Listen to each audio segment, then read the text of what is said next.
evening, I'm Kasey Wilkins with your local 10 News update.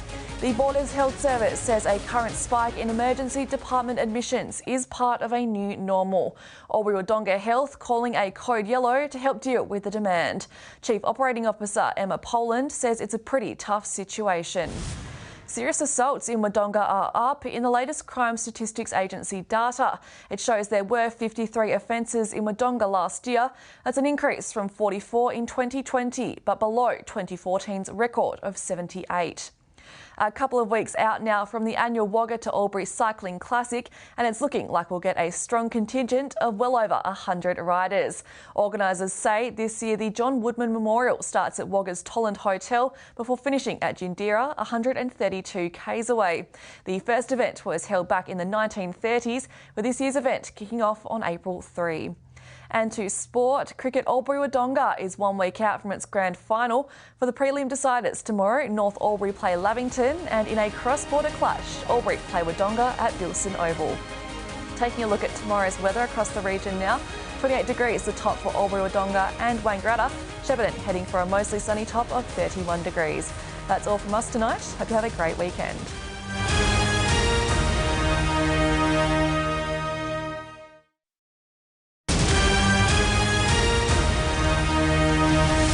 Good evening, I'm Kasey Wilkins with your local 10 News update.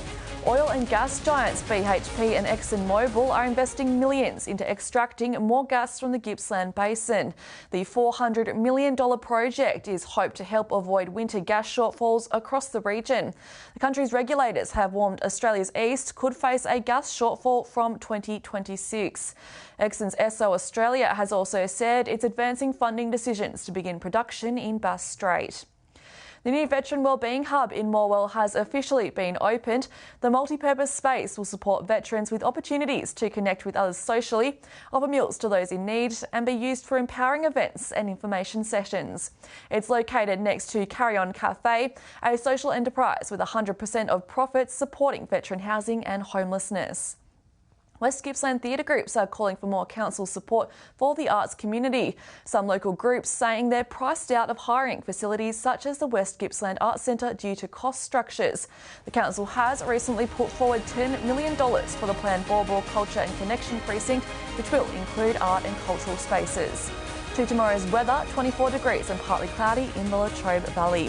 That's all from me tonight. Hope you have a fantastic weekend, and we'll see you back here on Monday.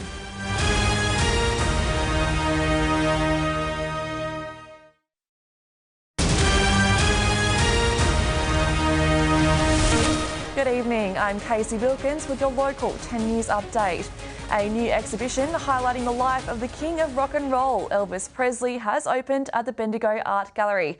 300 items direct from Graceland will be on display, including personal items from his childhood. Priscilla Presley was there to launch the landmark event. The Inglewood Women on Farms gathering takes place next weekend. Around 70 women will come together for the 3-day event, showcasing connectivity, health and wellbeing, farm diversity and culture. Police are warning business owners of counterfeit notes in circulation across the Macedon Ranges. A Bendigo mental health clinic will offer an alternative treatment for depression and anxiety from next month. The Theta Clinic will provide repetitive transcranial magnetic stimulation therapy to patients who have not found medicinal treatment effective. Bendigo singer Kate DeRajo will return home next fortnight to play her first show at the Capitol in 20 years. She was the 2005 winner of Australian Idol and will launch her From Motown to Memphis tour in Bendigo on April 2. Looking ahead now to tomorrow's weather across the region, Bendigo to be a mostly sunny 29 degrees, sunny in Swan Hill 31 degrees, and Echuca reaching a top of 30 tomorrow. See you next week with more local news, and have a great weekend.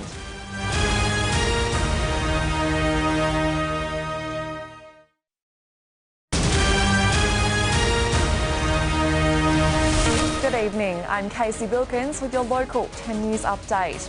Police are investigating the circumstances behind a fatal crash which took place in Glenfine this afternoon. Emergency services were called to Cobden Warrnambool Road just before 2 p.m. following reports of a collision between a car and truck. The male driver of the car sadly died at the scene. Police have released images of individuals they wish to speak to in relation to an altercation with security staff at a hotel in Moolap last month.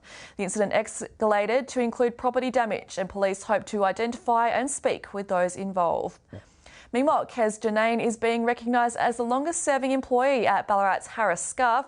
She's being hailed as an inspiring and dedicated worker ahead of World Down Syndrome Day on Monday. Australian GPs say they can play a bigger role in providing help to victims of family violence. The Royal College of General Practitioners calling for more training to help members provide better care to those coming forward. Ararat could receive a new mental health and wellbeing centre. However, first, an expression of interest process will be undertaken. Finally, looking ahead to tomorrow's weather forecast now, 26 degrees and partly cloudy across Ballarat, Colac and Warrnambool, and plenty of sun about in Horsham, reaching 29 degrees. Have a great evening, and we'll see you on Monday.